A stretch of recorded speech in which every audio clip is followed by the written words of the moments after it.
ഓം നമോ ഭഗവതേ സായീശ്വരായ. ശ്രീ സത്യസായി ഭാഗവതം. ശരണാഗതി. അപ്രതീക്ഷിതമായി police siren മുഴങ്ങി. ഭഗവാന്റെ കാർ റോഡിലേക്ക് വരുന്നതിന്റെ സൂചന. സായി ഗീത ഉടൻ തന്നെ വെപ്രാളത്തോടെ തിരിഞ്ഞു നിന്നു. സ്വാമി ഇപ്പോൾ റോഡിലൂടെ പോകും. കൊട്ടിലിൽ നിന്നും അവൾ ഇറങ്ങി ഓടി.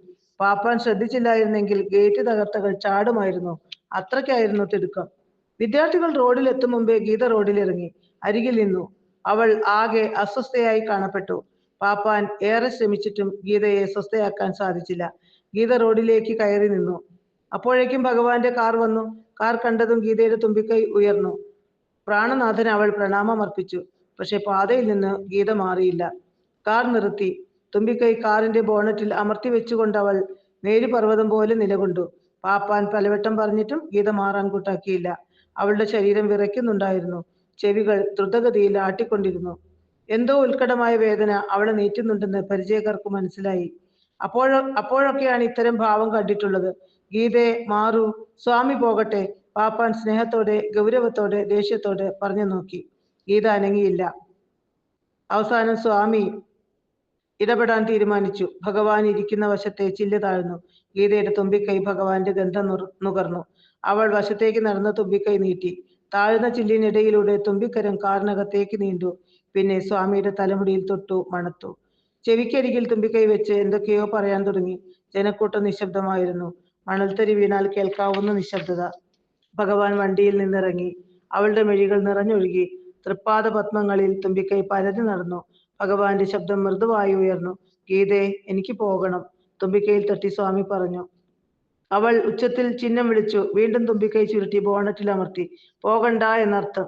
സ്വാമി ഉറപ്പോടെ ആവർത്തിച്ചു. എനിക്ക് പോകണം ഗീതേ, മാറൂ. കുടുകുട ഒഴുകുന്ന കണ്ണീർ തടുക്കാൻ അവൾക്ക് കഴിഞ്ഞില്ല. കാണാതിരിക്കാൻ ഭഗവാനും കഴിഞ്ഞില്ല.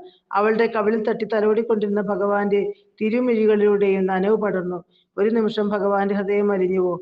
അവിടുന്ന് അവളുടെ കണ്ണുകളിൽ നോക്കി. എന്തോ മനം കൊണ്ട് അരുളി.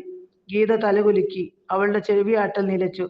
ഭഗവാൻ പറയാൻ പോകുന്നത് എന്തെന്ന് അവൾ അറിഞ്ഞതുപോലെ. ശരി ശരി, ഞാൻ പോകുന്നില്ല, ഭഗവാൻ തുറന്നു പറഞ്ഞു.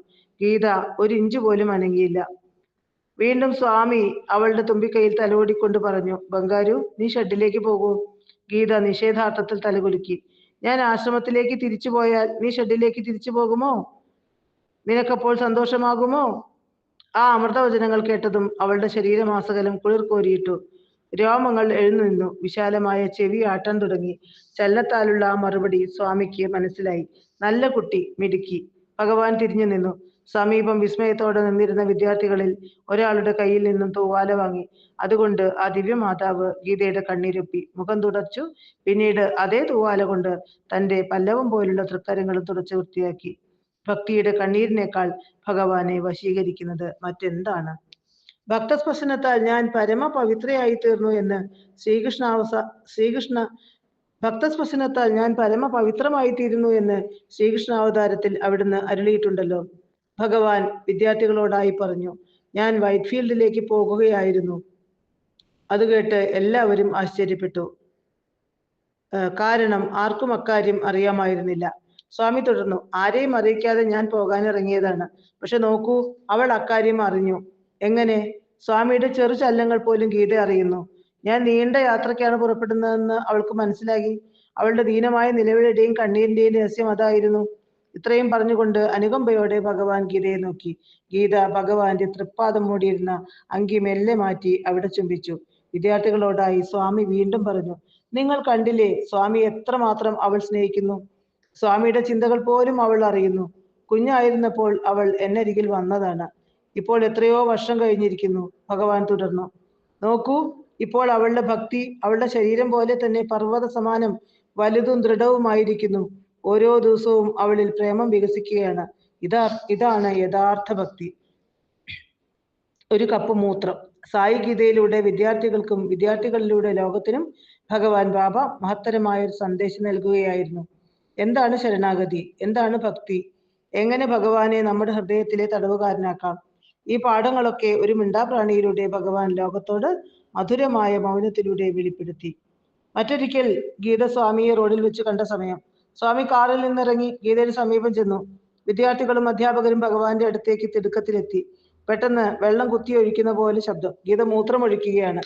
പലപ്പോഴും ഇങ്ങനെ സംഭവിക്കാറുണ്ട്. ഭഗവാനെ കണ്ടു കഴിഞ്ഞാൽ വികാരപരവശതയാൽ അവളുടെ ശരീരം പല വിധത്തിലും പ്രതികരിക്കും. ചിലപ്പോൾ അവൾക്ക് വേഗങ്ങൾ നിയന്ത്രിക്കാൻ കഴിയില്ല. റോഡിലായിരുന്നതിനാൽ മൂത്രം 4 പാടും ചിതറിത്തെറിച്ചു. വിദ്യാർത്ഥികളും അധ്യാപകരും തങ്ങളുടെ വസ്ത്രത്തിൽ നനവ് പറ്റാതിരിക്കാനായി പിറകോട്ട് ചാടി. പിന്നീട് സുരക്ഷിതമായ അകലത്തിൽ അവൾ നിലയുറപ്പിച്ചു. സ്വാമിയാകട്ടെ അവളുടെ സമീപം തന്നെയായിരുന്നു നിന്നത്. ഒരടി പോലും മാറി നിൽക്കാൻ സ്വാമി ശ്രദ്ധിച്ചില്ല. ഭഗവാന്റെ അങ്കി നന്നായി നനഞ്ഞു. ഭഗവാൻ വിദ്യാർത്ഥികളെയും അധ്യാപകരെയും നോക്കി. പക്ഷേ സൗമ്യത തിരുമുഖത്ത് കണ്ടില്ല. ഭഗവാൻ അരുളി, അവളുടെ മൂത്രം ഓരോ കപ്പെടുത്ത് കുടിക്കുക. അപ്പോൾ ഭക്തി എന്തെന്ന് മനസ്സിലാകും. അവളുടെ ഭക്തിയുടെ ഒരംശമെങ്കിലും നിങ്ങൾക്ക് ഉണ്ടായേക്കും. ആ ഗജശരീരത്തിൽ കുടികൊള്ളുന്ന ജീവാത്മാവിന്റെ മഹിമ എത്രമാത്രമാണെന്നും എന്തുകൊണ്ട് സ്വാമി ഗീതയ്ക്ക് വശംവദനാകുന്നു എന്നും വിദ്യാർത്ഥികൾക്ക് വെളിപ്പെട്ടു. ത്രയി ബൃന്ദാവനിലെ അധ്യാപകൻ ശ്രീ സഞ്ജയ് സാനി ഇക്കാര്യം സ്വാമിയുടെ സന്നിധിയിൽ ഒരിക്കൽ എല്ലാവരോടുമായി പറഞ്ഞു. ഊഞ്ഞാലിലിരുന്ന് ഇക്കഥ ശ്രദ്ധാപൂർവം കേട്ടുകൊണ്ടിരുന്ന ഭഗവാൻ അരുളി, സത്യം സത്യം, അത് സത്യം തന്നെ. കാർപ്പറ്റിലെ ആണി. 1994 കായികമേള നടക്കുന്ന സമയം, ഉദ്ഘാടന വേള. ഭഗവാൻ എഴുന്നള്ളി. മനോഹരമായി അലങ്കരിച്ച ഗീത മുന്നിൽ, പുറകിൽ കുട്ടികൾ, പിന്നിൽ ഭഗവാന്റെ കാർ. ഘോഷയാത്ര പെട്ടെന്ന് നിന്നു. ഗീതയുടെ മുന്നിലാണ് ചുവപ്പ് പരവതാനി തുടങ്ങുന്നത്. ഭഗവാൻ അവിടെ നിന്നും നടന്ന് വേദിയിലേക്ക് കയറും. പക്ഷെ ഗീത മാറാതെ പുറകിലുള്ളവർ എങ്ങനെ മുന്നോട്ട് വരും? എത്ര അനുനയിപ്പിച്ചിട്ടും ഗീത മാറാൻ കൂട്ടാക്കിയില്ല. ഇങ്ങനെ ഒരിക്കലും ഉണ്ടായിട്ടില്ല. ഭഗവാൻ പുറകിലുണ്ടെന്ന കാര്യം മറ്റാളേക്കാളും നന്നായിട്ട് അറിയാവുന്നത് ഗീതയ്ക്കാണെന്ന് എല്ലാവർക്കും അറിയാം. എന്നിട്ടും എന്തേ ഇങ്ങനെ? ഒരു വിദ്യാർത്ഥി സ്വാമിയെ കാര്യം ധരിപ്പിച്ചു. ഭഗവാൻ പുഞ്ചിരിയോടെ പറഞ്ഞു, അവൾ നിൽക്കുന്നതിന്റെ മുന്നിലുള്ള പരവതാനിയുടെ അടിയിൽ നോക്കൂ. അയാൾ ഓടിച്ചെന്ന് ഗീത നിൽക്കുന്നതിന്റെ മുന്നിലുള്ള ചുവന്ന പരവതാനി ഉയർത്തി നോക്കി. ആവൂ, ഒരാണി മുന മുകളിലായി എഴുന്നു നിൽക്കുന്നു. അതിൽ ചവിട്ടി വേണമായിരുന്നു ഭഗവാന് മുന്നോട്ട് പോകാൻ.